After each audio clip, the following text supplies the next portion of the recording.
गरीब की दुआ से अमीर का कारोबार चलना। ये उस दौर की बात है जब मिट्टी के दियों की रोशनी में इंसानियत के रिश्ते टटोले जाते थे। सेठ इस्माइल उस शहर के सबसे रईस ताजिर थे। उनकी हवेली सोने चांदी से भरी थी, पर उनका मिजाज सख्त, बर्ताव ठंडा और दिल दौलत की गर्द से ढका हुआ था। वो मानते थे कि दुनिया में कोई रिश्ता, कोई दुआ पैसों के सामने टिक नहीं सकती। उनका एक ही उसूल था, मुनाफा किसी भी कीमत पर। उनके कारखाने के मजदूरों की आंखें हमेशा डरी हुई रहती थीं, क्योंकि जरा सी चूक पर सेठ की सजा बेहद कठोर होती थी। मगर उनकी आलीशान हवेली के दरवाजे से कुछ दूरी पर मस्जिद की एक पुरानी सीढ़ी पर रहमत चचा बैठते थे। रहमत चचा सिर्फ दुआएं बांटते थे। उनकी आंखों में दुनिया की बेरुखी का दर्द था, पर होठों पर हमेशा अल्लाह का शुक्र। उनके पास खाने को अक्सर एक सूखी रोटी होती, पर जब भी कोई गरीब बच्चा या भूखा परिंदा आता, वो अपनी रोटी का आधा हिस्सा जरूर दे देते। सेठ इस्माइल जब भी रहमत चचा को देखते तो हिकारत से मुंह फेर लेते। उन्हें लगता ये बुढ़ापा और गरीबी का बोझ, जिसने जिंदगी में कुछ नहीं कमाया। फिर एक दिन आसमान टूटा।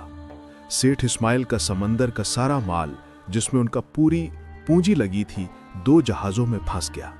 खतरा था कि जहाज डूब जाएंगे। ये खबर बिजली की तरह पूरे शहर में फैली। सेठ इस्माइल रात रात भर जागते रहे।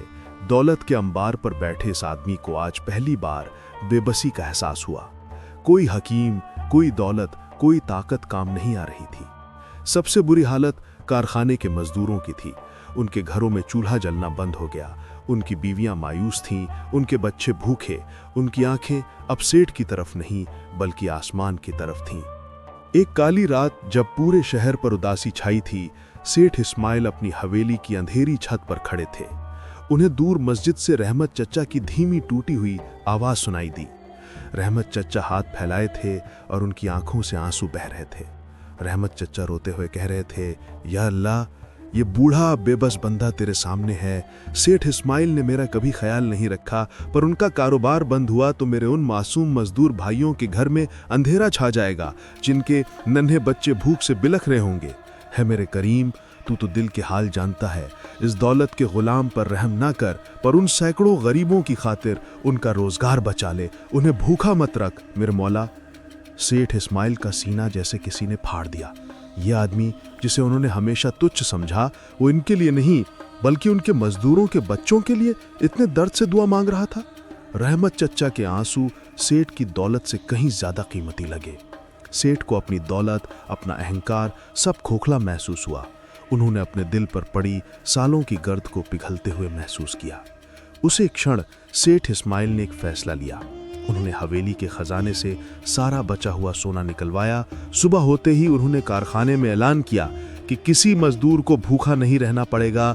हर परिवार को 3 महीने का राशन और बच्चों की पढ़ाई के लिए फौरन मदद दी जाएगी।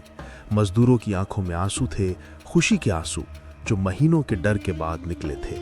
हजारों गरीबों ने सेठ के लिए दिल से दुआ मांगी। दुआ का चमत्कार और सच्चे खजाने की पहचान। और फिर दुआओं का असर हुआ।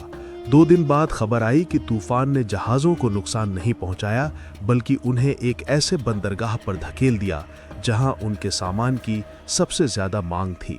सेठ इस्माइल को चौगुना मुनाफा हुआ। सेठ इस्माइल सबसे पहले रहमत चचा के पास पहुंचे। वो उनके कदमों में गिर पड़े। चचा, मेरी दौलत ने मुझे नहीं बचाया, आपकी दुआ ने बचाया। आपने मेरा कारोबार नहीं, मेरा ज़मीर बचा लिया। आज मुझे पता चला कि सच्चा खजाना दौलत नहीं, बल्कि किसी गरीब की आंखों का सुकून है। सेठ इस्माइल ने रहमत चचा को अपनी हवेली में बड़े सम्मान से जगह दी। उन्होंने अपनी सारी दौलत अब लोगों की भलाई में लगानी शुरू कर दी। सेठ इस्माइल का कारोबार पहले से ज्यादा चलने लगा, क्योंकि अब उसमें सिर्फ पूंजी और दिमाग नहीं, बल्कि रहमत चचा के पाक दिल से निकली दुआ की ताकत थी।